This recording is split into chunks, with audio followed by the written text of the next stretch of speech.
Bon, alors comme je suis en train de me préparer là pour mon départ à Dijon, il faut que je m'organise pour le matériel que j'emmène avec moi et je voudrais te partager mon setup en fait.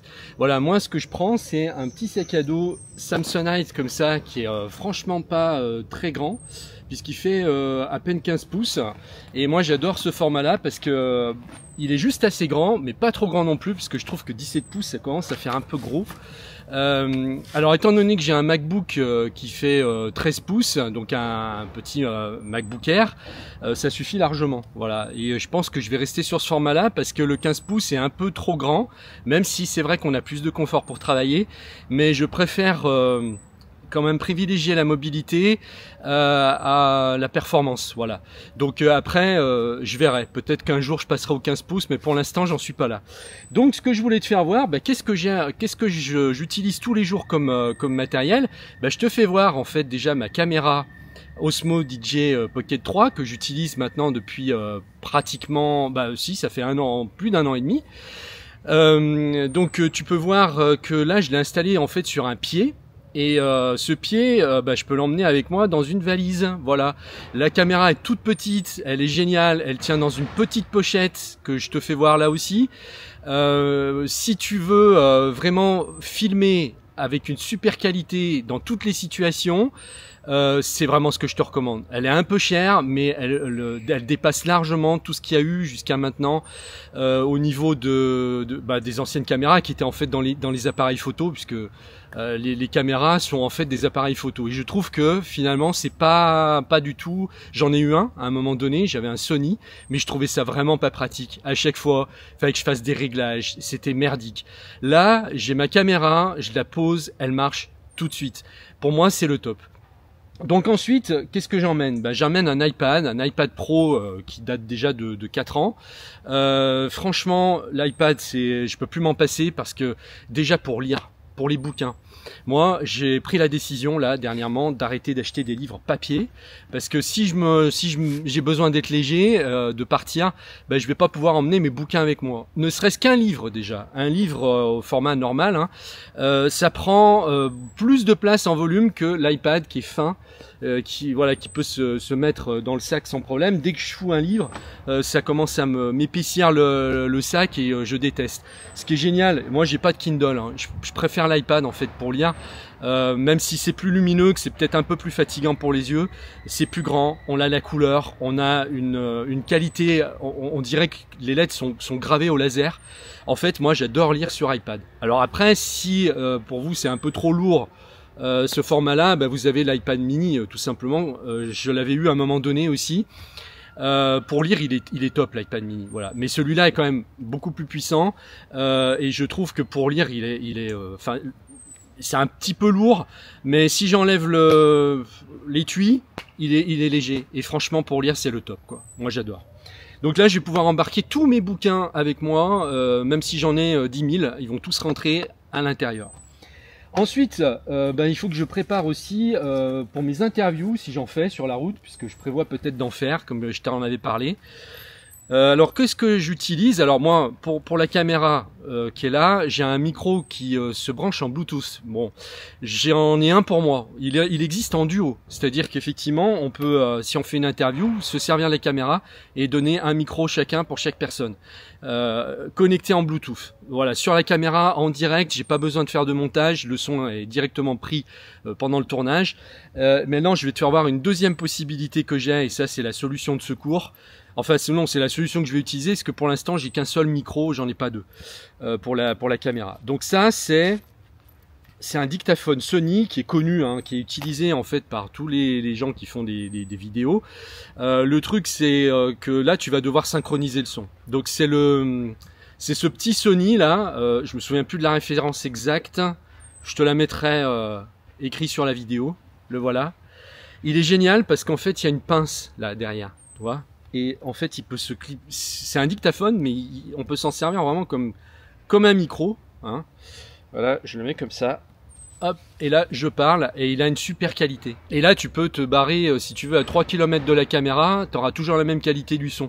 Par contre, ce qu'il faudra, c'est que là au montage, tu synchronises le son de la caméra avec le son du dictaphone, mais c'est facile à faire en fait, hein, une fois qu'on a pris l'habitude, ça prend franchement 1 minute de synchroniser.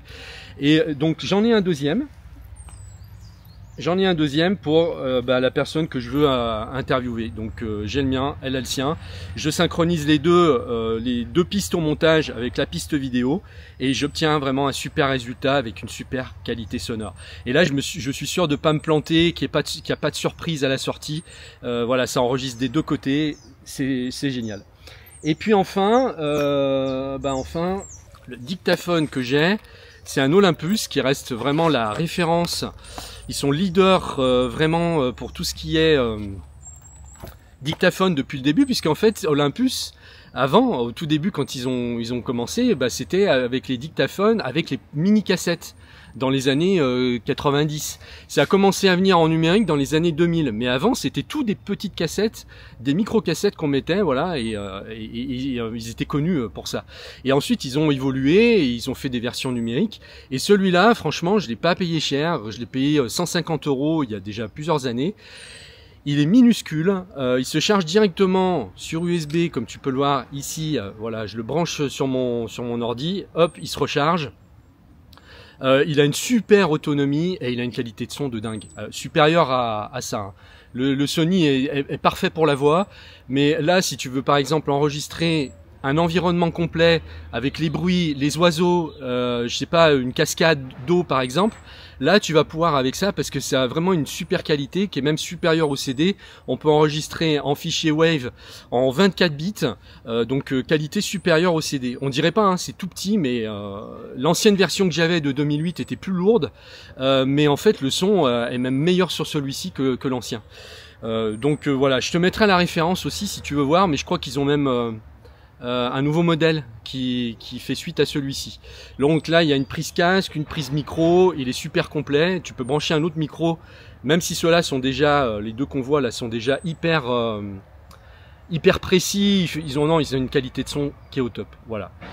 Donc voilà ce que j'emmène avec moi. Qu'est-ce qu'il y a d'autre? Bon après voilà, j'ai une pochette avec mon permis de conduire, enfin mes papiers tout simplement.